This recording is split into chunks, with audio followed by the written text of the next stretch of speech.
ਦੋਸਤੋ ਸਾਡੇ ਸਮਾਜ ਵਿੱਚ ਧੀਆਂ ਨੂੰ ਸ਼ੁਰੂ ਤੋਂ ਹੀ ਜਿਹੜਾ ਬੜੀ ਪੱਖਪਾਤੀ ਨਿਗਾਹ ਨਾਲ ਦੇਖਿਆ ਜਾਂਦਾ ਹੈ।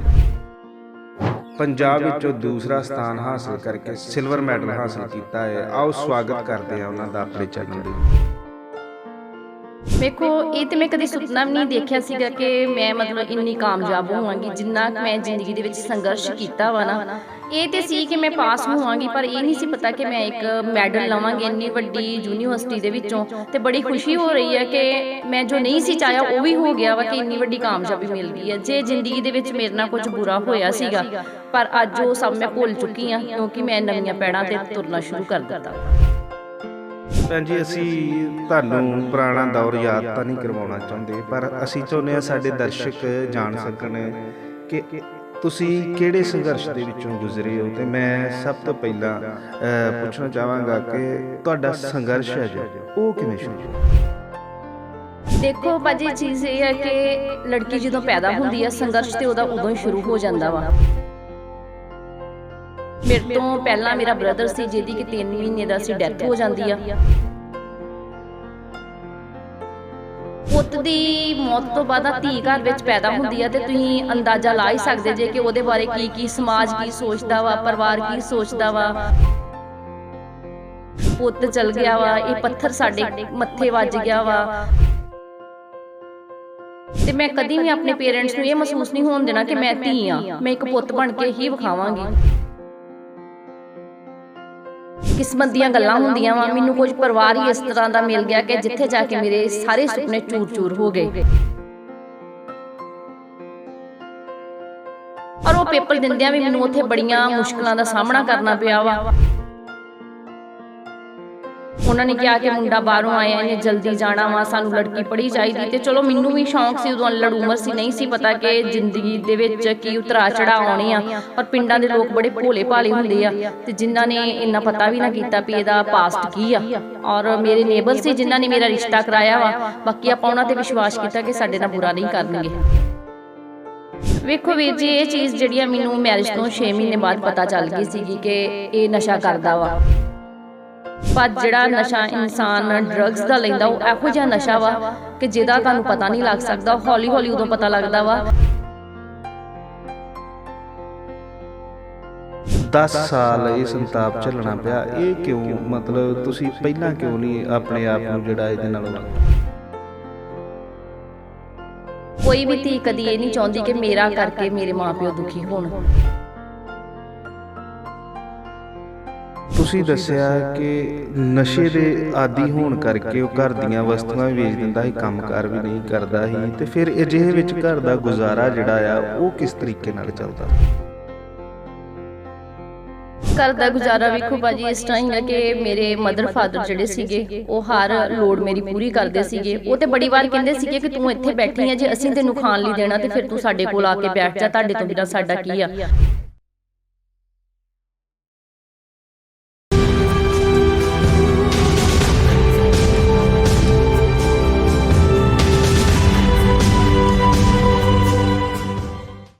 ਬੇਹਿੰਮਤੇ ਨੇ ਜੋ ਬਹਿ ਕੇ ਸ਼ਿਕਵਾ ਕਰਨ ਮੁਕੱਦਰਾਂ ਦਾ, ਉੱਗਣ ਵਾਲੇ ਉੱਗ ਪੈਂਦੇ ਨੇ ਪਾੜ ਕੇ ਸੀਨਾ ਪੱਥਰਾਂ ਦਾ। ਤੁਸੀਂ ਦੇਖ ਰਹੇ ਹੋ ਰੋਜ਼ਾਨਾ ਪ੍ਰਾਈਮ ਨਿਊਜ਼। ਮੈਂ ਮਨਦੀਪ ਸਿੰਘ ਰਾਜਨ ਤੁਹਾਡਾ ਸਵਾਗਤ ਕਰਦਾ ਹਾਂ। ਦੋਸਤੋ, ਸਾਡੇ ਸਮਾਜ ਵਿੱਚ ਧੀਆਂ ਨੂੰ ਸ਼ੁਰੂ ਤੋਂ ਹੀ ਜਿਹੜਾ ਬੜੀ ਪੱਖਪਾਤੀ ਨਿਗਾਹ ਨਾਲ ਦੇਖਿਆ ਜਾਂਦਾ ਹੈ। ਪਰ ਧੀਆਂ ਨੇ ਸਮਾਜ ਦੇ ਇਸ ਨਜ਼ਰੀਏ ਨੂੰ ਬਦਲਣ ਲਈ ਆਪਣੀ ਅਣਥੱਕ ਮਿਹਨਤ ਤੇ ਲਗਨ ਦੇ ਨਾਲ ਬੜੇ ਉੱਚੇ ਮੁਕਾਮ ਹਾਸਲ ਕੀਤੇ ਨੇ, ਤੇ ਸਮਾਜ ਦੇ ਇਸ ਨਜ਼ਰੀਏ ਨੂੰ ਕਰਾਰੀ ਚੋਟ ਕੀਤੀ ਹੈ।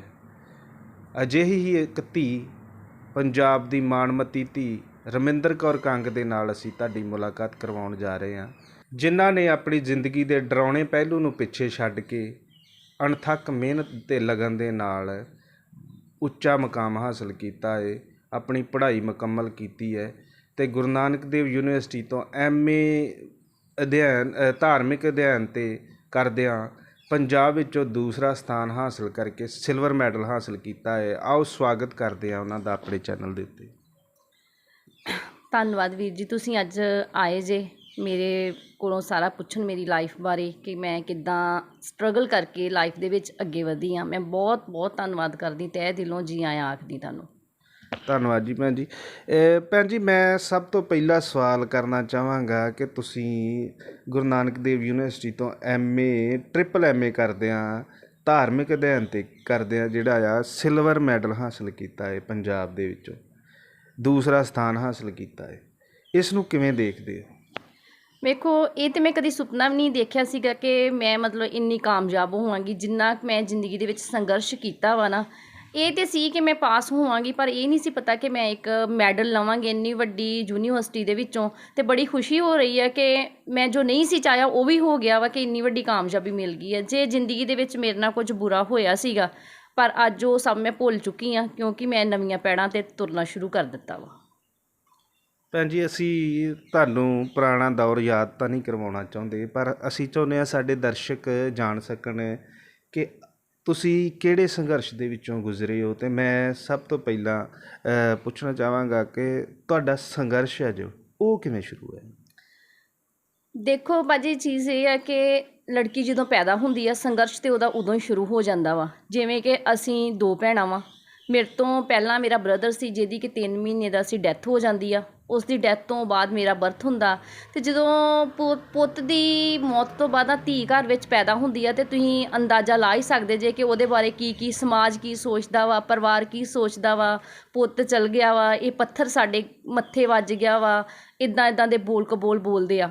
ਪਰ ਉਸ ਟਾਈਮ ਮੇਰੀ ਮਾਂ ਸੀ ਜਿਹਨੇ ਉਹ ਵਾਹਿਗੁਰੂ ਦਾ ਭਾਣਾ ਮੰਨਿਆ ਸੀਗਾ, ਔਰ ਮੈਨੂੰ ਪੁੱਤਾਂ ਵਾਂਗ ਹੀ ਪਾਲਿਆ ਮੇਰੇ ਮਾਂ ਪਿਓ ਨੇ। ਭੈਣ ਜੀ, ਫਿਰ ਜਿਹੜਾ ਬਚਪਨ ਸੀਗਾ, ਬਚਪਨ ਕਿਵੇਂ ਦਾ ਰਿਹਾ? ਮੇਰਾ ਬਚਪਨ ਬੜਾ ਹੀ ਵਧੀਆ ਸੀਗਾ। ਮੇਰੇ ਮੰਮੀ ਪਾਪਾ ਮੈਨੂੰ ਬਹੁਤ ਪਿਆਰ ਕਰਦੇ ਸੀ। ਮੈਨੂੰ ਉਹਨਾਂ ਨੇ ਮੁੰਡਿਆਂ ਵਾਂਗ ਹੀ ਲਾਡ ਪਿਆਰ ਕੀਤਾ, ਔਰ ਮੇਰੀ ਵੀ ਆਦਤ ਸੀ ਕਿ ਮੈਂ ਘਰ ਦੇ ਕੰਮਾਂ ਦੇ ਨਾਲ ਨਾਲ ਖੇਤੀਬਾੜੀ ਦਾ ਕੰਮ ਵੀ ਕਰਦੀ ਸੀ। ਜਿਸ ਤਰ੍ਹਾਂ ਘਰ ਦੇ ਵਿੱਚ ਮਾਲ ਡੰਗਰ ਰੱਖਿਆ, ਉਹ ਵੀ ਸਾਰਾ ਕੰਮ ਕਰਨਾ, ਕਿਉਂਕਿ ਮੇਰੇ ਮਨ ਵਿੱਚ ਇੱਕ ਚੀਜ਼ ਘਰ ਕਰ ਚੁੱਕੀ ਸੀ ਕਿ ਜੇ ਇੱਕ ਪੁੱਤਰ ਦੀ ਡੈਥ ਤੋਂ ਬਾਅਦ ਮੇਰਾ ਬਰਥ ਹੋਇਆ ਵਾ, ਅਤੇ ਮੈਂ ਕਦੀ ਵੀ ਆਪਣੇ ਪੇਰੈਂਟਸ ਨੂੰ ਇਹ ਮਹਿਸੂਸ ਨਹੀਂ ਹੋਣ ਦੇਣਾ ਕਿ ਮੈਂ ਧੀ ਹਾਂ। ਮੈਂ ਇੱਕ ਪੁੱਤ ਬਣ ਕੇ ਹੀ ਵਿਖਾਵਾਂਗੀ, ਅਤੇ ਉਹ ਮੈਂ ਅੱਜ ਤੱਕ ਕਰ ਰਹੀ ਹਾਂ, ਆਪਣਾ ਫਰਜ਼ ਨਿਭਾ ਰਹੀ ਹਾਂ। ਪੜ੍ਹਾਈ ਜਿਹੜੀ ਹੈ ਫਿਰ ਇੱਦਾਂ ਕਿਵੇਂ ਜਾਰੀ ਰਹੀ? ਪੜ੍ਹਾਈ ਜਿਹੜੀ ਆ +2 ਤੱਕ ਤੇ ਮੈਂ ਸਰਕਾਰੀ ਸਕੂਲ 'ਚ ਪੜ੍ਹੀ ਹਾਂ। ਉਸ ਤੋਂ ਬਾਅਦ ਮੇਰੇ ਪਿੰਡ 'ਚ ਪ੍ਰਾਈਵੇਟ ਸਕੂਲ ਸੀ, ਉੱਥੇ ਮੈਂ ਪੜ੍ਹਾਉਂਦੀ ਰਹੀ ਹਾਂ, ਨਾਲ ਮੈਂ ਟਿਊਸ਼ਨ ਕਰਾਉਂਦੀ ਰਹੀ ਹਾਂ, ਔਰ ਨਾਲ ਹੀ ਮੈਂ ਆਪਣੀ ਪ੍ਰਾਈਵੇਟ ਜਿਹੜੀ ਗ੍ਰੈਜੂਏਸ਼ਨ ਕੀਤੀ ਆ, ਫਿਰ MA ਪੰਜਾਬੀ ਕੀਤੀ ਆ। ਔਰ ਜਦੋਂ ਮੈਂ MA ਪੰਜਾਬੀ ਕਰਦੀ ਪਈ ਸੀ, 2nd ਈਅਰ ਦੇ ਵਿੱਚ ਸੀ, ਉਸ ਟਾਈਮ ਮੇਰੀ ਮੈਰਿਜ ਕਰ ਦਿੱਤੀ ਗਈ ਆ। 2006 ਦੇ ਵਿੱਚ ਤੁਸੀਂ MA ਪੰਜਾਬੀ 2nd ਈਅਰ ਦੇ ਵਿੱਚ ਸੀਗੇ, ਮਾਪਿਆਂ ਨੇ ਵਿਆਹ ਕਰ ਦਿੱਤਾ, ਫਿਰ ਪੜ੍ਹਾਈ ਉਸ ਟਾਈਮ ਵੀ ਇੱਦਾਂ ਹੀ ਜਾਰੀ ਰਹੀ? ਨਹੀਂ, ਵੇਖੋ ਜੀ, ਕਹਿੰਦੇ ਹੁੰਦੇ ਨਾ, ਕਿਸਮਤ ਦੀਆਂ ਗੱਲਾਂ ਹੁੰਦੀਆਂ ਵਾ। ਮੈਨੂੰ ਕੁਝ ਪਰਿਵਾਰ ਹੀ ਇਸ ਤਰ੍ਹਾਂ ਦਾ ਮਿਲ ਗਿਆ ਕਿ ਜਿੱਥੇ ਜਾ ਕੇ ਮੇਰੇ ਸਾਰੇ ਸੁਪਨੇ ਚੂਰ ਚੂਰ ਹੋ ਗਏ। ਸਿਰਫ ਮੈਂ ਆਪਣੀ ਉੱਥੇ MA ਹੀ ਕੰਪਲੀਟ ਕਰ ਸਕੀ ਹਾਂ, ਕਿਉਂਕਿ ਮਾਰਚ ਮਹੀਨੇ ਦੇ ਵਿੱਚ ਮੇਰੀ ਮੈਰਿਜ ਹੁੰਦੀ ਆ, ਔਰ ਅਪ੍ਰੈਲ ਦੇ ਵਿੱਚ ਮੇਰੇ ਪੇਪਰ ਸੀ। ਔਰ ਉਹ ਪੇਪਰ ਦਿੰਦਿਆਂ ਵੀ ਮੈਨੂੰ ਉੱਥੇ ਬੜੀਆਂ ਮੁਸ਼ਕਿਲਾਂ ਦਾ ਸਾਹਮਣਾ ਕਰਨਾ ਪਿਆ ਵਾ। ਫਿਰ ਉਹ ਪੇਪਰ ਵੀ ਮੈਂ ਆਪਣੇ ਪੇਕੇ ਘਰ ਰਹਿ ਕੇ ਹੀ ਦਿੱਤੇ ਆ। ਕਿ ਜਦੋਂ ਤੁਹਾਡੀ ਮੈਰਿਜ ਹੋਈ ਹੈ, ਤੁਸੀਂ ਆਪਣੀ ਪੜ੍ਹਾਈ ਬਾਰੇ ਦੱਸਿਆ ਨਹੀਂ ਸੀ ਉਹਨਾਂ ਨੂੰ? ਹਾਂਜੀ, ਮੈਂ ਪੜ੍ਹਾਈ ਬਾਰੇ ਦੱਸਿਆ ਸੀ, ਪਰ ਉਹਨਾਂ ਦੇ ਵਿੱਚ ਕਾਹਨੋਂ ਸੀ, ਉਹਨਾਂ ਨੂੰ ਬੜੀ ਜਲਦੀ ਸੀਗੀ ਕਿ ਮੁੰਡਾ ਵਿਆਹਿਆ ਜਾਵੇ। ਪਰ ਸਾਨੂੰ ਉਹ ਚੀਜ਼ ਦਾ ਪਤਾ ਨਹੀਂ ਸੀ ਕਿ ਇਹ ਕਿਉਂ ਕਹਿ ਰਹੇ ਆ। ਉਹਨਾਂ ਨੇ ਕਿਹਾ ਕਿ ਮੁੰਡਾ ਬਾਹਰੋਂ ਆਇਆ, ਇਹਨੇ ਜਲਦੀ ਜਾਣਾ ਵਾ, ਸਾਨੂੰ ਲੜਕੀ ਪੜ੍ਹੀ ਚਾਹੀਦੀ। ਅਤੇ ਚਲੋ, ਮੈਨੂੰ ਵੀ ਸ਼ੌਂਕ ਸੀ, ਉਦੋਂ ਅਨਲੜ ਉਮਰ ਸੀ, ਨਹੀਂ ਸੀ ਪਤਾ ਕਿ ਜ਼ਿੰਦਗੀ ਦੇ ਵਿੱਚ ਕੀ ਉਤਰਾ ਚੜ੍ਹਾਅ ਆਉਣੇ ਆ। ਔਰ ਪਿੰਡਾਂ ਦੇ ਲੋਕ ਬੜੇ ਭੋਲੇ ਭਾਲੇ ਹੁੰਦੇ ਆ, ਅਤੇ ਜਿਨ੍ਹਾਂ ਨੇ ਇੰਨਾ ਪਤਾ ਵੀ ਨਾ ਕੀਤਾ ਵੀ ਇਹਦਾ ਪਾਸਟ ਕੀ ਆ। ਔਰ ਮੇਰੇ ਨੇਬਰ ਸੀ ਜਿਨ੍ਹਾਂ ਨੇ ਮੇਰਾ ਰਿਸ਼ਤਾ ਕਰਾਇਆ ਵਾ। ਬਾਕੀ ਆਪਾਂ ਉਹਨਾਂ 'ਤੇ ਵਿਸ਼ਵਾਸ ਕੀਤਾ ਕਿ ਸਾਡੇ ਨਾਲ ਬੁਰਾ ਨਹੀਂ ਕਰਨਗੇ, ਪਰ ਬਹੁਤ ਬੁਰਾ ਹੋਇਆ। ਕਦੋਂ ਪਤਾ ਚੱਲਿਆ ਕਿ ਪਤੀ ਨਸ਼ੇੜੀ ਹੈ? ਵੇਖੋ ਵੀਰ ਜੀ, ਇਹ ਚੀਜ਼ ਜਿਹੜੀ ਆ ਮੈਨੂੰ ਮੈਰਿਜ ਤੋਂ 6 ਮਹੀਨੇ ਬਾਅਦ ਪਤਾ ਚੱਲ ਗਈ ਸੀਗੀ ਕਿ ਇਹ ਨਸ਼ਾ ਕਰਦਾ ਵਾ। ਕਿਉਂਕਿ ਜਿਹੜਾ ਇਨਸਾਨ ਸ਼ਰਾਬ ਪੀਂਦਾ ਹੋਵੇ, ਉਹਦੀ ਸ਼ਰਾਬ ਦਾ ਤਾਂ ਸਾਨੂੰ ਪਤਾ ਲੱਗ ਜਾਂਦਾ ਕਿ ਸ਼ਰਾਬ ਪੀ ਰਿਹਾ ਵਾ। ਅਗਲੇ ਦਿਨ ਹੀ ਪਤਾ ਲੱਗ ਜਾਂਦਾ, ਜਾਂ ਉਸ ਟਾਈਮ ਹੀ ਪਤਾ ਲੱਗ ਜਾਂਦਾ। ਪਰ ਜਿਹੜਾ ਨਸ਼ਾ ਇਨਸਾਨ ਡਰੱਗਸ ਦਾ ਲੈਂਦਾ, ਉਹ ਇਹੋ ਜਿਹਾ ਨਸ਼ਾ ਵਾ ਕਿ ਜਿਹਦਾ ਤੁਹਾਨੂੰ ਪਤਾ ਨਹੀਂ ਲੱਗ ਸਕਦਾ। ਹੌਲੀ ਹੌਲੀ ਉਦੋਂ ਪਤਾ ਲੱਗਦਾ ਵਾ ਜਦੋਂ ਉਹ ਘਰ ਦੀਆਂ ਚੀਜ਼ਾਂ ਵੇਚਣੀਆਂ ਸ਼ੁਰੂ ਕਰ ਦਿੰਦਾ ਵਾ, ਕੁੱਟਮਾਰ ਕਰਦਾ ਵਾ। ਇੰਨੀ ਰੋਸ਼ਨ ਦਿਮਾਗ ਕੁੜੀ ਨੂੰ 10 ਸਾਲ ਇਹ ਸੰਤਾਪ ਝੱਲਣਾ ਪਿਆ, ਇਹ ਕਿਉਂ? ਮਤਲਬ ਤੁਸੀਂ ਪਹਿਲਾਂ ਕਿਉਂ ਨਹੀਂ ਆਪਣੇ ਆਪ ਨੂੰ ਜਿਹੜਾ ਇਹਦੇ ਨਾਲੋਂ ਵੱਖ ਕੀਤਾ? ਵੇਖੋ ਜੀ, ਕੋਈ ਵੀ ਧੀ ਕਦੀ ਇਹ ਨਹੀਂ ਚਾਹੁੰਦੀ ਕਿ ਮੇਰਾ ਕਰਕੇ ਮੇਰੇ ਮਾਂ ਪਿਓ ਦੁਖੀ ਹੋਣ। ਤੇ ਉਹੀ ਹਾਲਤ ਮੇਰੀ ਸੀ। ਮੈਂ ਨਹੀਂ ਸੀ ਚਾਹੁੰਦੀ ਕਿ ਮੇਰੀ ਵਜ੍ਹਾ ਨਾਲ ਮੇਰੇ ਪੇਰੈਂਟਸ ਨੂੰ ਕੋਈ ਵੀ ਪ੍ਰੋਬਲਮ ਹੋਏ, ਉਹ ਟੈਨਸ਼ਨ ਰਹਿਣ ਕਿ ਸਾਡੀ ਧੀ ਕਿਹੋ ਜਿਹੇ ਹਾਲਾਤਾਂ 'ਚੋਂ ਗੁਜ਼ਰ ਰਹੀ ਆ, ਜਿਹਦਾ ਕਰਕੇ ਮੈਂ ਉੱਥੇ ਸਮਝੌਤੇ ਹੀ ਕਰਦੀ ਰਹੀ ਜ਼ਿੰਦਗੀ ਦੇ ਨਾਲ। ਔਰ ਦੂਜਾ ਇਹ ਸੀ ਕਿ ਮੇਰੀ ਬੇਟੀ ਸੀਗੀ, ਬੇਟੀ ਮੇਰੀ ਦਾ ਬਰਥ 2007 ਵਿੱਚ ਹੋਇਆ ਵਾ। ਔਰ ਮੈਂ ਇਹ ਵੀ ਨਹੀਂ ਚਾਹੁੰਦੀ ਸੀ ਕਿ ਮੇਰੀ ਬੇਟੀ ਕੋ ਪਿਓ ਦੇ ਪਿਆਰ ਤੋਂ ਵੀ ਦੂਰ ਰਹਿਣਾ ਪਵੇ, ਚਾਹੇ ਕਿ ਉਹ ਨਹੀਂ ਸੀ ਪਿਓ ਦੀਆਂ ਜ਼ਿੰਮੇਵਾਰੀਆਂ ਨਿਭਾਉਂਦਾ, ਪਰ ਮੈਂ ਉਹ ਰਿਸ਼ਤਾ ਨਹੀਂ ਸੀ ਉਹਦਾ ਖ਼ਤਮ ਕਰਨਾ ਚਾਹੁੰਦੀ। ਪਰ ਜ਼ਿੰਦਗੀ ਦੇ ਵਿੱਚ ਇੰਨਾ ਕੁ ਖੁਸ਼ ਹੋਣਾ ਸ਼ੁਰੂ ਹੋ ਗਿਆ, ਉਹ ਇਨਸਾਨ ਨੇ ਪ੍ਰਾਪਰਟੀ ਵੇਚਣੀ ਸ਼ੁਰੂ ਕਰ ਦਿੱਤੀ। ਮੇਰਾ ਗਹਿਣਾ ਗੱਟਾ ਘਰ-ਬਾਰ ਸਭ ਕੁਛ ਉਹਨੇ ਹਰ ਚੀਜ਼ ਘਰ ਦੀ ਵੇਚਤੀ। ਫਿਰ ਮੈਨੂੰ ਮਜਬੂਰ ਹੋ ਕੇ ਆਪਣੇ ਮਾਂ ਪਿਓ ਨੂੰ ਇਹ ਚੀਜ਼ ਦੱਸਣੀ ਪਈ ਕਿ ਨਸ਼ੇ ਦਾ ਆਦੀ ਆ। ਕਦੀ ਕੋਸ਼ਿਸ਼ ਨਹੀਂ ਕੀਤੀ ਕਿ ਇਹਨੂੰ ਜਿਹੜਾ ਆ ਸੁਧਾਰ ਕੇ ਜਿਹੜਾ ਆ ਜ਼ਿੰਦਗੀ ਇਹਦੀ ਲੀਹ 'ਤੇ ਲੈ ਆਈ ਜਾਵੇ? ਮੈਂ ਵੇਖੋ ਬਾਜੀ ਬਹੁਤ ਕੋਸ਼ਿਸ਼ ਕੀਤੀ ਆ। ਇਹਨੂੰ ਫਿਰੋਜ਼ਪੁਰ ਦਾ ਪਿੰਡ ਸੀਗਾ ਪਿੰਡੀ, ਉੱਥੇ ਇਹਨੂੰ ਨਸ਼ਾ ਛਡਾਊ ਕੇਂਦਰ ਦੇ ਵਿੱਚ ਵੀ ਐਡਮਿਟ ਕਰਵਾਇਆ ਗਿਆ ਵਾ। ਉਸ ਟਾਈਮ ਵੀ ਉਹਨੂੰ ਐਡਮਿਟ ਕਰਵਾ ਦਿੱਤਾ ਗਿਆ ਵਾ, ਪਰ ਕਿਸੇ ਨੇ ਮੇਰਾ ਸਾਥ ਨਹੀਂ ਦਿੱਤਾ। ਮੈਂ ਖੁਦ ਹੀ ਹਰ ਮਹੀਨੇ ਨੂੰ ਉੱਥੇ ਮਿਲਣ ਵਾਸਤੇ ਜਾਂਦੀ ਰਹੀ ਹਾਂ, ਇਹਨੂੰ ਇਹ ਕਹਿੰਦੀ ਰਹੀ ਹਾਂ ਕਿ ਤੇਰੀ ਲਾਈਫ ਬਣ ਜਾਏਗੀ। ਚਲੋ ਉੱਥੋਂ ਸੈਂਟਰ ਤੋਂ ਹੋ ਕੇ ਵਾਪਸ ਆਉਂਦਾ ਵਾ, ਕੋਈ 10 ਕੁ ਦਿਨ ਸਹੀ ਰਹਿੰਦਾ, ਪਰ ਉਹ 10 ਦਿਨਾਂ ਤੋਂ ਬਾਅਦ ਇਹਦੇ ਹਾਲਤ ਫਿਰ ਉਵੇਂ ਦੇ ਉਵੇਂ ਹੋ ਜਾਂਦੇ। ਜਦੋਂ ਇਹਨੂੰ ਨਸ਼ੇੜੀਆਂ ਦੀ ਕੰਪਨੀ ਫਿਰ ਮਿਲ ਜਾਂਦੀ, ਉਹਨਾਂ 'ਚ ਜਾ ਕੇ ਉਹਦਾ ਨਸ਼ਾ ਫਿਰ ਸ਼ੁਰੂ ਹੋ ਜਾਂਦਾ ਵਾ। ਜਿਹੜੇ ਸਹੁਰਾ ਪਰਿਵਾਰ ਸੀਗੇ ਉਹਨਾਂ ਦਾ ਕੀ ਰੋਲ ਰਿਹਾ ਇਸ ਦੌਰਾਨ? ਦੇਖੋ ਜੀ, ਸਹੁਰਾ ਪਰਿਵਾਰ ਦੇ ਵਿੱਚ ਇਸ ਤਰ੍ਹਾਂ ਸੀਗੇ ਕਿ ਮੇਰੇ ਸਹੁਰਾ ਸਾਹਿਬ ਦੀ ਡੈਥ ਹੋ ਗਈ ਸੀ। ਉਹਨਾਂ ਬਾਰੇ ਮੈਂ ਸੁਣਦੀ ਹੁੰਦੀ ਸੀ ਕਿ ਬਹੁਤ ਵਧੀਆ ਪਰਸਨ ਸੀ। ਔਰ ਘਰ ਦੇ ਵਿੱਚ ਮੇਰੇ 2 ਜੇਠ ਸੀਗੇ ਔਰ ਮੇਰੀ ਸੱਸ ਸੀਗੀ ਔਰ ਦਾਦੀ ਸੱਸ ਸੀ। ਜਿਹੜੇ ਦਾਦੀ ਸੱਸ ਸੀ ਉਹ ਤਾਂ ਚਲੋ ਮੈਨੂੰ ਥੋੜ੍ਹਾ ਬਹੁਤਾ ਸਪੋਰਟ ਕਰਦੇ ਸੀ, ਪਰ ਉਹਨਾਂ ਦੇ ਹੱਥ ਵੱਸ ਕੁਛ ਵੀ ਨਹੀਂ ਸੀ। ਔਰ ਜਦੋਂ ਮੇਰੀ ਸੱਸ ਜਿਹੜੀ ਸੀ ਉਹ ਇੱਕ ਹੀ ਚੀਜ਼ ਕਹਿੰਦੀ ਹੁੰਦੀ ਸੀ, ਤੂੰ ਚਾਹੇ ਤਾਂ ਇਹਨੂੰ ਸੁਧਾਰ ਸਕਦੀ ਆ। ਅਤੇ ਮੈਂ ਉਸ ਟਾਈਮ ਸੋਚਦੀ ਹੁੰਦੀ ਸੀ ਕਿ ਤੇਰਾ ਤਾਂ ਉਹ ਮੁੰਡਾ ਸੀ, ਤੂੰ ਤਾਂ ਉਹਨੂੰ ਸੁਧਾਰ ਨਹੀਂ ਸਕੀ, ਉਲਟਾ ਕਿ ਤੂੰ ਤਾਂ ਮੇਰੀ ਜ਼ਿੰਦਗੀ ਵੀ ਬਰਬਾਦ ਕਰ ਦਿੱਤੀ। ਪਰ ਮੈਂ ਇਹ ਚੀਜ਼ ਇੱਥੇ ਕਹਿਣਾ ਚਾਹੂੰਗੀ ਕਿ ਜਦੋਂ ਪੇਰੈਂਟਸ ਨੂੰ ਇਹ ਚੀਜ਼ ਪਤਾ ਹੁੰਦੀ ਆ ਕਿ ਸਾਡੇ ਮੁੰਡੇ ਨਸ਼ੇੜੀ ਆ, ਅਤੇ ਉਹ ਕਿਉਂ ਬਗਾਨੀਆਂ ਧੀਆਂ ਦੀ ਜ਼ਿੰਦਗੀ ਬਰਬਾਦ ਕਰਦੇ ਆ। ਉਹੋ ਜਿਹੇ ਮੁੰਡਿਆਂ ਨੂੰ ਵਿਆਹੋ ਨਾ ਜੇ ਤੁਸੀਂ ਉਹਨਾਂ ਨੂੰ ਸੁਧਾਰ ਨਹੀਂ ਸਕਦੇ। ਜੇ ਤੁਸੀਂ ਨਹੀਂ ਸੁਧਾਰਿਆ ਤਾਂ ਬਗਾਨੀਆਂ ਧੀਆਂ ਕਿਵੇਂ ਸੁਧਾਰਨਗੀਆਂ ਉਹਨਾਂ ਨੂੰ? ਬਿਲਕੁਲ ਇਹ ਗੱਲ ਭੈਣ ਜੀ ਹੋਣਾਂ ਦੀ ਬਿਲਕੁਲ ਠੀਕ ਹੈ ਕਿ ਜੋ ਬੰਦਾ ਮਾਂ-ਬਾਪ ਦੇ ਕੋਲੋਂ ਨਹੀਂ ਸੁਧਰ ਸਕਦਾ, ਉਹ ਪਤਨੀ ਕੋਲੋਂ ਵੀ ਕਦੇ ਨਹੀਂ ਸੁਧਰਦਾ, ਕਿਉਂਕਿ ਪਤਨੀ ਉੱਪਰ ਤਾਂ ਉਹ ਆਪਣਾ ਜਿਹੜਾ ਅਧਿਕਾਰ ਇਸ ਤਰੀਕੇ ਦਾ ਸਮਝਦਾ ਹੈ ਕਿ ਇਹ ਮੇਰੀ ਗੁਲਾਮ ਹੈ। ਉਹਨਾਂ ਦੀ ਮਾਨਸਿਕਤਾ ਹੈ ਜਿਹੜੀ। ਅਸੀਂ ਇਸ ਕਰਕੇ ਚਾਹਾਂਗੇ ਕਿ ਮਾਂ-ਬਾਪ ਜਿਹੜੇ ਆ ਆਪਣੇ ਪੁੱਤਰਾਂ ਨੂੰ ਜਿਹੜਾ ਆ ਖੁਦ ਹੀ ਕੰਟਰੋਲ ਕਰਨ। ਬਗਾਨੀ ਧੀ ਦੀ ਜ਼ਿੰਦਗੀ ਆ ਜੋ, ਉਸ ਨੂੰ ਬਰਬਾਦ ਕਰਨ ਤੋਂ ਪਹਿਲਾਂ ਜਿਹੜਾ ਆ ਕੁਝ ਨਾ ਕੁਝ ਸੋਚ ਵਿਚਾਰ ਜ਼ਰੂਰ ਕਰਨ। ਭੈਣ ਜੀ, ਮੈਂ ਪੁੱਛਣਾ ਚਾਹਾਂਗਾ ਕਿ ਜਦੋਂ ਇਹ ਦੌਰ ਸ਼ੁਰੂ ਹੋਇਆ ਲੜਾਈ ਝਗੜੇ ਦਾ, ਫਿਰ ਮਤਲਬ ਕਿੰਨਾ ਜਿਹੜੀਆਂ ਮੁਸ਼ਕਿਲਾਂ ਦੇ ਵਿੱਚ ਤੁਸੀਂ 2-4 ਹੋਏ? ਦੇਖੋ ਜੀ, ਜਦੋਂ ਫਿਰ ਇਹ ਸਟਾਰਟ ਹੁੰਦਾ, ਮੇਰੇ ਪੇਰੈਂਟਸ ਨੂੰ ਨਸ਼ੇ ਦਾ ਪਤਾ ਲੱਗਦਾ ਕਿ ਇਹ ਕਰਦਾ, ਅਤੇ ਮੇਰੇ ਫਾਦਰ ਸਾਹਿਬ ਦੀ ਇੱਕ ਹੀ ਚੀਜ਼ ਹੁੰਦੀ ਸੀ ਕਿ ਰਮਿੰਦਰ, ਤੇਰਾ ਬ੍ਰਦਰ ਕੋਈ ਨਹੀਂ ਹੈਗਾ, ਅੱਜ ਅਸੀਂ ਜਿਉਂਦੇ ਹਾਂ, ਤੂੰ ਅੱਜ ਜ਼ਿੰਦਗੀ ਦਾ ਫੈਸਲਾ ਲੈ ਲਾ, ਤੂੰ ਇਹ ਇਨਸਾਨ ਨੂੰ ਛੱਡ ਦੇ। ਪਰ ਮੈਂ 8 ਸਾਲ ਉਹ ਬੰਦੇ ਨੂੰ ਨਹੀਂ ਛੱਡਿਆ। ਮੈਂ ਕਹਿੰਦੀ ਉਹ ਸੁਧਰੇਗਾ, ਇੱਕ ਆਸ ਅਤੇ ਇੱਕ ਉਮੀਦ ਸੀ, ਪਰ ਉਹ ਇਨਸਾਨ ਕਦੀ ਵੀ ਨਹੀਂ ਸੁਧਰਿਆ। ਫਿਰ ਇਸ ਤਰ੍ਹਾਂ ਹੀ ਮੇਰੇ ਪੇਰੈਂਟਸ ਨੇ ਮੈਨੂੰ ਲੈ ਆਉਣਾ ਵਾ, ਮੈਂ ਫਿਰ ਕਹਿਣਾ ਨਹੀਂ, ਮੇਰਾ ਘਰ ਬਰਬਾਦ ਹੁੰਦਾ, ਖਰਾਬ ਹੁੰਦਾ, ਮੈਂ ਫਿਰ ਵਾਪਸ ਚਲੀ ਜਾਣਾ। ਇਸ ਤਰ੍ਹਾਂ ਦਾ ਦੌਰ ਜਿਹੜਾ ਵਾ ਕੋਈ 7-8 ਸਾਲ ਚੱਲਦਾ ਰਿਹਾ ਵਾ। ਪਰ ਇੱਕ ਦਿਨ ਤੇ ਫਿਰ ਹੱਦ ਹੀ ਹੋ ਗਈ ਕਿ ਇਹ ਇਨਸਾਨ ਨੇ ਮੈਨੂੰ ਕੁੱਟਣਾ ਮਾਰਨਾ ਸ਼ੁਰੂ ਕਰਤਾ, ਅਤੇ ਮੇਰੇ ਮਾਂ ਪਿਓ ਲਈ ਵੀ ਗਲਤ ਲਫ਼ਜ਼ ਬੋਲਣੇ ਸ਼ੁਰੂ ਕਰਤੇ। ਔਰ ਔਰਤ ਹਰ ਚੀਜ਼ ਬਰਦਾਸ਼ਤ ਕਰ ਲੈਂਦੀ ਆ, ਪਰ ਉਹ ਕਦੀ ਵੀ ਆਪਣੇ ਮਾਂ ਪਿਓ ਦਾ ਅਪਮਾਨ ਬਰਦਾਸ਼ਤ ਨਹੀਂ ਕਰ ਸਕੀ, ਔਰ ਉਹ ਮੈਂ ਵੀ ਨਹੀਂ ਕਰ ਸਕੀ। ਫਿਰ ਮੈਂ 2014 ਦੇ ਵਿੱਚ ਆਪਣੇ ਪੇਰੈਂਟਸ ਦੇ ਘਰ ਆ ਜਾਂਦੀ ਹਾਂ। ਉਸ ਤੋਂ ਬਾਅਦ ਫਿਰ ਇਸ ਨੂੰ ਮੌਕਾ ਦਿੱਤਾ ਜਾਂਦਾ ਕਿ ਤੂੰ ਸੁਧਰ ਜਾ। ਮੇਰੇ ਪੇਰੈਂਟਸ ਜਿਹੜੇ ਆ ਮੈਨੂੰ ਖਡੂਰ ਸਾਹਿਬ ਕਹਿੰਦੇ ਕਿ ਤੂੰ ਡਿਪਲੋਮਾ ਕਰ ਲਾ ਕੋਈ। ਮੈਂ ਉੱਥੇ ਐਡਮਿਸ਼ਨ ਲੈ ਲੈਂਦੀ ਹਾਂ, ਪਾਰਲਰ ਦਾ ਸ਼ੁਰੂ ਕਰ ਦਿੰਦੀ ਹਾਂ ਕਿ ਚਲੋ ਹੋ ਸਕਦਾ ਮੈਂ ਆਪਣੇ ਬੱਚੇ ਨੂੰ ਲੈ ਕੇ ਬਾਹਰ ਸੈਟਲ ਹੋ ਜਾਂਗੀ। ਮੈਂ ਇਸ ਤਰ੍ਹਾਂ ਹੀ ਜਾ ਰਹੀ ਹੁੰਦੀ ਹਾਂ, ਅਤੇ ਇੱਕ ਦਿਨ ਮੈਂ ਵਾਪਸ ਆਉਂਦੀ ਹਾਂ, ਅੱਡੇ ਤੋਂ ਉਤਰਦੀ ਹਾਂ, ਔਰ ਇਹ ਇਨਸਾਨ ਜਿਹੜਾ ਵਾ, ਇਹਦੇ ਹੱਥ ਦੇ ਵਿੱਚ ਇੱਕ ਝੋਨੇ ਨੂੰ ਪਾਉਣ ਵਾਲਾ ਜ਼ਹਿਰੀਲੀ ਦਵਾਈ ਹੁੰਦੀ ਆ। ਇਹ ਮੈਨੂੰ ਕਹਿੰਦਾ ਕਿ ਮੇਰੇ ਨਾਲ ਬੈਠ ਕੇ ਵਾਪਸ ਚੱਲ, ਨਹੀਂ ਤਾਂ ਮੈਂ ਤੈਨੂੰ ਮਾਰ ਦੇਣਾ ਵਾ। ਔਰ ਇਹ ਮੇਰੀ ਬਾਂਹ ਪਕੜ ਕੇ ਜ਼ਬਰਦਸਤੀ ਮੇਰੇ ਮੂੰਹ 'ਚ ਦਵਾਈ ਪਾਉਣ ਦੀ ਕੋਸ਼ਿਸ਼ ਕਰਦਾ ਵਾ। ਅਤੇ ਮੈਂ ਇੰਨੀ ਕੁ ਜ਼ਿਆਦਾ ਘਬਰਾ ਜਾਂਦੀ ਕਿ ਪਿੱਛੋਂ ਸਾਡੇ ਮਤਲਬ ਲਾਗੇ ਪਿੰਡ ਦੇਊ ਦੇ ਹੀ ਕੋਈ ਆ ਰਹੇ ਹੁੰਦੇ ਆ ਗੱਡੀ 'ਤੇ।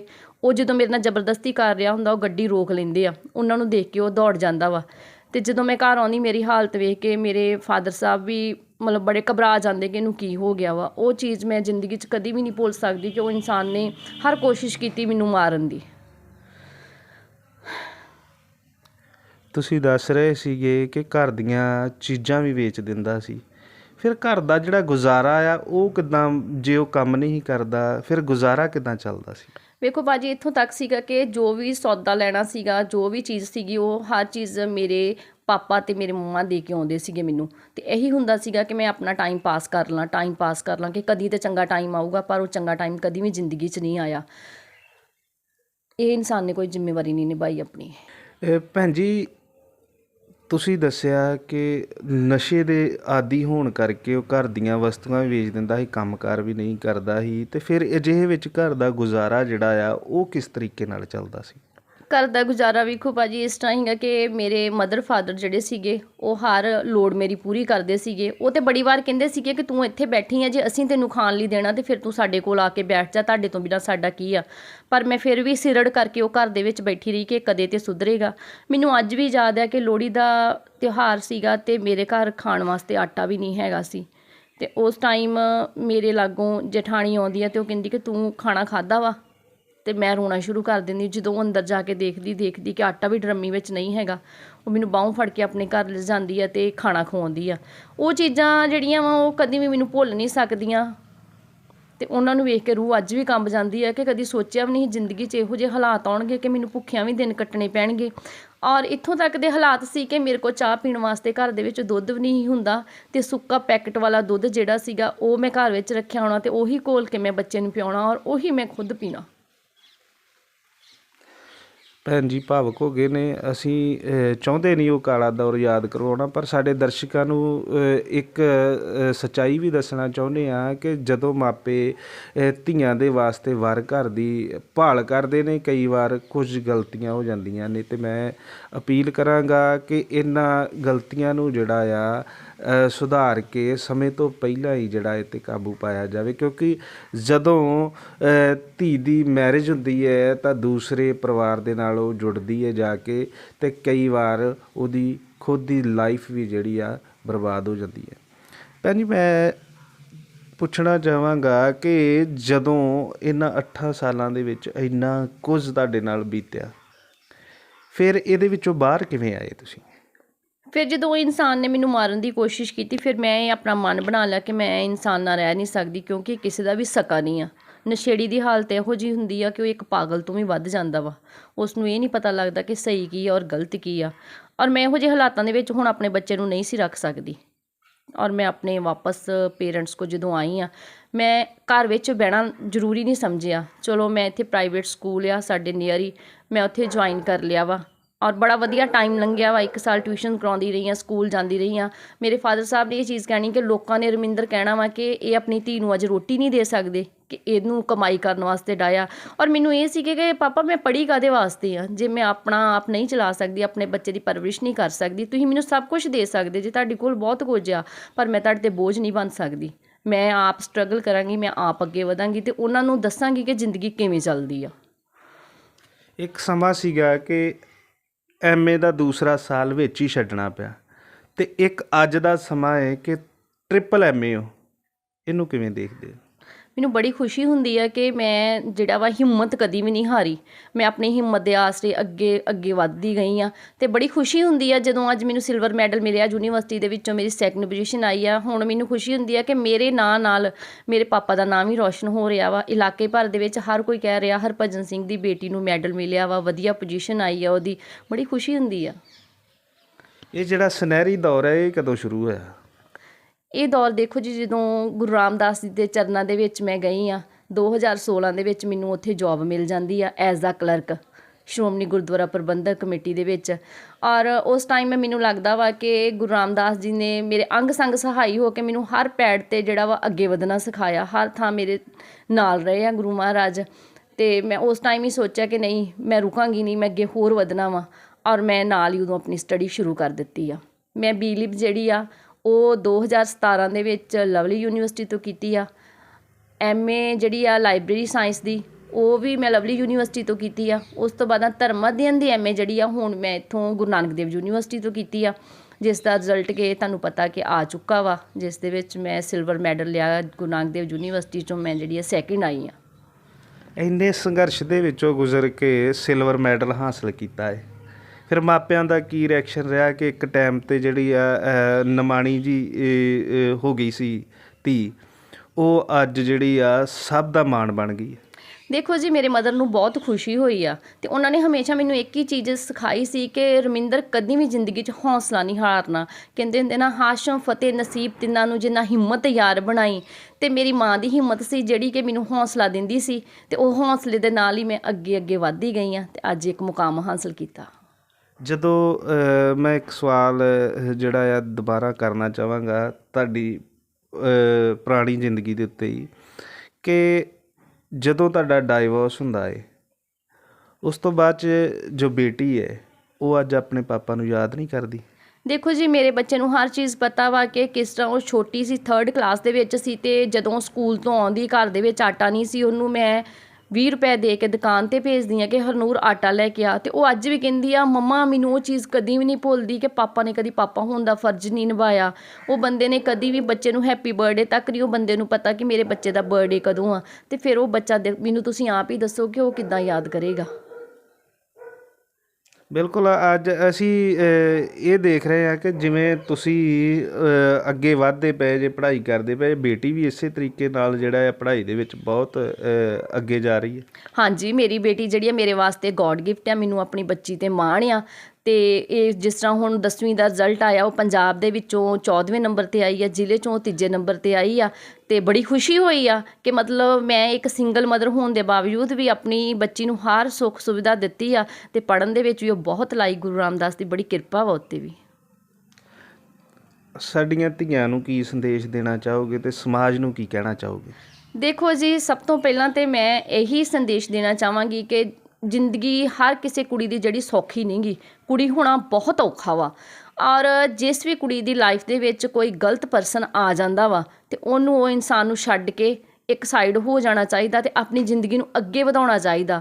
ਔਰ ਜਿਹੜੀਆਂ ਮੇਰੀਆਂ ਭੈਣਾਂ ਇਸ ਤਰ੍ਹਾਂ ਦੁਖੀ ਆ, ਆਪਣੇ ਪੇਕੇ ਘਰਾਂ 'ਚ ਬੈਠੀਆਂ ਵਾ, ਮੈਂ ਇਹ ਚੀਜ਼ ਕਹੂੰਗੀ ਕਿ ਪੇਕੇ ਘਰਾਂ ਦੇ ਵਿੱਚ ਬਹਿ ਕੇ ਉਹਨਾਂ 'ਤੇ ਬੋਝ ਨਾ ਬਣੋ। ਤੁਸੀਂ ਕੋਈ ਨਾ ਕੋਈ ਆਪਣਾ ਰੋਜ਼ਗਾਰ ਕਰੋ। ਜ਼ਰੂਰੀ ਨਹੀਂ ਕਿ ਤੁਸੀਂ ਪੜ੍ਹੀਆਂ ਹੋ ਗਈਆਂ ਤੇ ਤੁਸੀਂ ਫੇਰ ਹੀ ਕੋਈ ਕੰਮ ਕਰ ਸਕਦੀਆਂ ਜੇ। ਜਿਹੜੀਆਂ ਮੇਰੀਆਂ ਭੈਣਾਂ ਘੱਟ ਪੜ੍ਹੀਆਂ ਵਾ, ਉਹ ਵੀ ਆਪਣਾ ਸਵੈ ਰੋਜ਼ਗਾਰ ਕੋਈ ਨਾ ਕੋਈ ਸ਼ੁਰੂ ਕਰਨ ਤੇ ਮਾਪਿਆਂ 'ਤੇ ਬੋਝ ਨਾ ਬਣਨ ਤੇ ਲੋਕਾਂ ਨੂੰ ਦੱਸਣ ਕਿ ਕੁੜੀਆਂ ਜਿਹੜੀਆਂ ਵਾ ਆਪਣੀ ਜ਼ਿੰਦਗੀ ਆਪ ਜਿਉ ਸਕਦੀਆਂ ਵਾ। ਤਾਂ ਜੀ, ਇੱਕ ਸਵਾਲ ਮੇਰਾ ਜਿਹੜਾ ਵਿੱਚ ਰਹਿ ਗਿਆ ਸੀਗਾ, ਮੈਂ ਹੁਣ ਲਾਸਟ 'ਤੇ ਪੁੱਛਣਾ ਚਾਹਾਂਗਾ ਕਿ ਤੁਸੀਂ ਇੰਨੀ ਪੜ੍ਹਾਈ ਕੀਤੀ ਹੈ, ਕਿ ਕੋਈ ਸਕਾਲਰਸ਼ਿਪ ਜਾਂ ਸਰਕਾਰ ਵੱਲੋਂ ਵੀ ਕੋਈ ਤੁਹਾਨੂੰ ਇਹਦੇ ਵਿੱਚ ਸਹਿਯੋਗ ਮਿਲਿਆ ਹੈ? ਨਹੀਂ, ਵੇਖੋ ਜੀ, ਇਹਦੇ ਵਿੱਚ ਮੈਨੂੰ ਕੋਈ ਸਹਿਯੋਗ ਕੋਈ ਸਰਕਾਰ ਦਾ ਨਹੀਂ ਮਿਲਿਆ, ਕੋਈ ਕਿਸੇ ਦਾ ਨਹੀਂ ਮਿਲਿਆ। ਇਹ ਮੈਂ ਆਪਣੇ ਬਲਬੂਤੇ 'ਤੇ ਹੀ ਆਪਣੀ ਮਿਹਨਤ ਨਾਲ ਹੀ ਸਟੱਡੀ ਕੀਤੀ ਆ। ਸਾਰਾ ਖਰਚਾ ਮੈਂ ਆਪ ਸਟੱਡੀ ਦਾ ਕੀਤਾ ਵਾ। ਹਾਂ, ਪਰ ਮੈਂ ਇੱਕ ਚੀਜ਼ ਸਰਕਾਰਾਂ ਨੂੰ ਜ਼ਰੂਰ ਕਹਿਣਾ ਚਾਹਾਂਗੀ ਕਿ ਜਿਸ ਤਰ੍ਹਾਂ ਆਪਾਂ ਦੇਖਦੇ ਹਾਂ ਕਿ ਔਰਤਾਂ ਵਾਸਤੇ ਕਹਿੰਦੇ ਜੀ ਅਸੀਂ ਆਹ ਫੈਸਿਲਿਟੀਜ਼ ਦਿੱਤੀਆਂ ਵਾ, ਅਸੀਂ ਬੱਸਾਂ ਦੇ ਕਿਰਾਏ ਕਰਤੇ ਆ, ਅਸੀਂ ਪੈਨਸ਼ਨ ਲਾਤੀ, ਅਸੀਂ ਅਨਾਜ ਦੇਤਾ ਵਾ, ਪਰ ਅੱਜ ਤੱਕ ਕਦੀ ਵੀ ਕਿਸੇ ਸਰਕਾਰ ਨੇ ਇਹ ਚੀਜ਼ ਨਹੀਂ ਕਹੀ ਕਿ ਜਿਹੜੇ ਨਸ਼ੇੜੀਆਂ ਦੇ ਪਰਿਵਾਰ ਬਰਬਾਦ ਹੋ ਗਏ ਆ, ਜਿਹੜੀਆਂ ਧੀਆਂ ਆਪਣੇ ਬੱਚੇ ਲੈ ਕੇ ਘਰਾਂ ਦੇ ਵਿੱਚ ਬੈਠੀਆਂ ਵਾ, ਉਹਨਾਂ ਵਾਸਤੇ ਸਰਕਾਰਾਂ ਨੇ ਕੀ ਕੀਤਾ ਵਾ। ਕਦੀ ਵੀ ਕਿਸੇ ਸਰਕਾਰ ਨੇ ਉਹਨਾਂ ਦੇ ਵਾਸਤੇ ਕੋਈ ਆਵਾਜ਼ ਨਹੀਂ ਉਠਾਈ। ਕਿਸੇ ਵੀ ਜਿਸ ਤਰ੍ਹਾਂ ਆਪਣੇ ਹੁਣ NGO ਬਹੁਤ ਸਾਰੇ ਬਣੇ ਹੋਏ ਆਪਣੇ ਇੰਡੀਆ ਦੇ ਵਿੱਚ, ਪੰਜਾਬ ਦੇ ਵਿੱਚ, ਕਿਸੇ ਨੇ ਵੀ ਅੱਜ ਤੱਕ ਇਹ ਆਵਾਜ਼ ਨਹੀਂ ਉਠਾਈ ਕਿ ਉਹ ਨਸ਼ੇੜੀਆਂ ਦੇ ਜਿਹੜੇ ਬੱਚੇ, ਮਾਵਾਂ ਬੈਠੀਆਂ ਆਪਣੇ ਪੇਕੇ ਘਰ ਲੈ ਕੇ, ਉਹਨਾਂ ਦੀ ਪੜ੍ਹਾਈ ਵਾਸਤੇ ਜਾਂ ਉਹਨਾਂ ਦੀ ਜ਼ਿੰਦਗੀ ਵਾਸਤੇ ਇਹਨਾਂ ਨੇ ਕੀ ਸੋਚਿਆ ਵਾ। ਕੋਈ ਹੈਲਪ ਕਿਸੇ ਦੀ ਨਹੀਂ ਜੇ ਕਰ ਰਿਹਾ। ਇਹ ਸਾਨੂੰ ਆਪ ਹੀ ਸਟਰੋਂਗ ਹੋਣਾ ਪੈਣਾ ਤੇ ਆਪਣੀ ਜ਼ਿੰਦਗੀ ਨੂੰ ਆਪ ਹੀ ਅੱਗੇ ਵਧਾਉਣਾ ਪੈਣਾ। ਪਰ ਸਰਕਾਰਾਂ ਨੂੰ ਮੈਂ ਬੇਨਤੀ ਕਰਨਾ ਚਾਹੂੰਗੀ ਕਿ ਥੋੜ੍ਹਾ ਕਿ ਇਸ ਚੀਜ਼ ਵੱਲ ਵੀ ਨਿਗਾਹ ਮਾਰੀ ਜਾਵੇ। ਉਹਨਾਂ ਬੱਚਿਆਂ ਵਾਸਤੇ, ਉਹਨਾਂ ਮਹਿਲਾਵਾਂ ਵਾਸਤੇ ਸੋਚਿਆ ਜਾਵੇ ਜਿਹੜੀਆਂ ਕਿ ਆਪਣੇ ਪੇਕੇ ਘਰਾਂ ਦੇ ਵਿੱਚ ਨਸ਼ੇੜੀਆਂ ਦੇ ਘਰਾਂ ਹੱਥੋਂ ਦੁਖੀ ਹੋ ਕੇ ਬੈਠੀਆਂ ਵਾ। ਬਿਲਕੁਲ, ਜਿਹੜਾ ਭੈਣ ਜੀ ਉਹਨਾਂ ਦੀ ਗੱਲ ਹੈ ਬਿਲਕੁਲ ਠੀਕ ਹੈ ਕਿ ਸਰਕਾਰਾਂ ਨੂੰ ਇਸ ਵੱਲ ਬਿਲਕੁਲ ਧਿਆਨ ਦੇਣਾ ਚਾਹੀਦਾ। ਨਸ਼ੇ 'ਤੇ ਰੋਕ ਲਾਉਣੀ ਚਾਹੀਦੀ, ਪਹਿਲੀ ਤਾਂ ਗੱਲ ਹੈ। ਦੂਸਰੀ ਗੱਲ ਇਹ ਹੈ ਕਿ ਜਿਨ੍ਹਾਂ ਧੀਆਂ ਦੇ ਕੋਲ ਜਿਹੜਾ ਆ ਘਰ ਉਜੜ ਚੁੱਕੇ ਨੇ, ਰੁਜ਼ਗਾਰ ਨਹੀਂ ਹੈ, ਉਹਨਾਂ ਨੂੰ ਪੈਨਸ਼ਨ ਭਾਵੇਂ ਨਾ ਦਿੱਤੀ ਜਾਏ, ਪਰ ਉਹਨਾਂ ਦੇ ਹੱਥੀਂ ਕਰਨ ਵਾਲਾ ਕੰਮ ਜਿਹੜਾ ਉਹਨਾਂ ਨੂੰ ਜ਼ਰੂਰ ਦਿੱਤਾ ਜਾਵੇ, ਤਾਂ ਕਿ ਉਹ ਸਵੈਮਾਨ ਦੇ ਨਾਲ ਜਿਹੜਾ ਆ ਆਪਣੀ ਆਪਣਾ ਬੱਚਿਆਂ ਦਾ ਅਤੇ ਆਪਣਾ ਪਾਲਣ ਪੋਸ਼ਣ ਕਰ ਸਕਣ। ਅਤੇ ਅਸੀਂ ਲਾਸਟ ਦੇ ਵਿੱਚ ਭੈਣ ਜੀ ਕੋਲ ਇੱਕ ਸਵਾਲ ਹੈ ਕਿ ਭੈਣ ਜੀ, ਲਾਸਟ ਦੇ ਵਿੱਚ ਜਿਹੜਾ ਆ ਤੁਸੀਂ ਕੀ ਕਹਿਣਾ ਚਾਹੋਗੇ? ਮੈਂ ਇਹੀ ਕਹਿਣਾ ਚਾਹਾਂਗੀ ਕਿ ਹਰ ਕੁੜੀ ਨੂੰ ਪੜ੍ਹਾਓ ਜ਼ਰੂਰ। ਮੈਨੂੰ ਅੱਜ ਵੀ ਯਾਦ ਆ ਕਿ ਮੇਰੇ Amarjit madam principal Kang school 'ਚ ਹੁੰਦੇ ਸੀ ਅਤੇ ਉਹਨਾਂ ਨੇ ਇੱਕ ਹੀ ਚੀਜ਼ ਸਾਨੂੰ ਸਮਝਾਈ ਹੁੰਦੀ, ਕੁੜੀਓ ਤੁਹਾਡੀ ਜ਼ਿੰਦਗੀ 'ਚ ਬੜੇ ਉਤਰਾਅ ਚੜ੍ਹਾਅ ਆਉਣੇ ਜਿੱਤੇ ਪੜ੍ਹਾਈ ਜ਼ਰੂਰ ਕਰੋ, ਇਹ ਖਜ਼ਾਨਾ ਇਹੋ ਜਿਹਾ ਜਿਹੜਾ ਕਿਸੇ ਨੇ ਨਹੀਂ ਖੋਣਾ। ਅਤੇ ਵਾਕਿਆ ਉਹ ਮੇਰੇ ਨਾਲ ਸੱਚ ਹੋਇਆ ਵਾ। ਆਪਾਂ ਬਹੁਤ ਵਧੀਆ ਸੀ ਪੜ੍ਹਨ ਦੇ ਵਿੱਚ, ਆਪਣੇ ਟੀਚਰਾਂ ਦੀ ਇੱਜ਼ਤ ਕਰਦੇ ਸੀਗੇ ਅਤੇ ਬੜਾ ਸਪੋਰਟ ਕੀਤਾ। ਮੇਰੇ ਟੀਚਰ ਅੱਜ ਵੀ ਪੁਰਾਣੇ ਮੇਰੇ ਲਿੰਕ ਦੇ ਵਿੱਚ ਹੈਗੇ ਆ। ਅਤੇ ਕੁੜੀਆਂ ਨੂੰ ਮੈਂ ਹੱਥ ਜੋੜ ਕੇ ਬੇਨਤੀ ਕਰੂੰਗੀ ਕਿ ਤੁਸੀਂ ਪੜ੍ਹਾਈ ਤੋਂ ਦੂਰ ਨਾ ਹੋਵੋ, ਤੁਸੀਂ ਪੜ੍ਹਾਈ ਜ਼ਰੂਰ ਕਰੋ। ਇਹ ਖਜ਼ਾਨਾ ਤੁਹਾਡੇ ਕੋਲ ਹਮੇਸ਼ਾ ਰਹਿਣਾ ਵਾ। ਤੁਹਾਡੀ ਜ਼ਿੰਦਗੀ 'ਚ ਕੋਈ ਵੀ ਮੁਸ਼ਕਿਲ ਆਉਂਦੀ ਆ, ਪਰ ਜਿਹੜੀ ਵਿੱਦਿਆ ਵਾ ਇਹਨੇ ਹੀ ਤੁਹਾਡਾ ਸਾਥ ਦੇਣਾ, ਜੇ ਤੁਹਾਡਾ ਸਾਥ ਹੋਰ ਕਿਸੇ ਨੇ ਨਹੀਂ ਦੇਣਾ। ਸਾਡੇ ਨਾਲ ਗੱਲਬਾਤ ਕਰਨ ਲਈ ਧੰਨਵਾਦ। ਥੈਂਕ ਯੂ ਜੀ।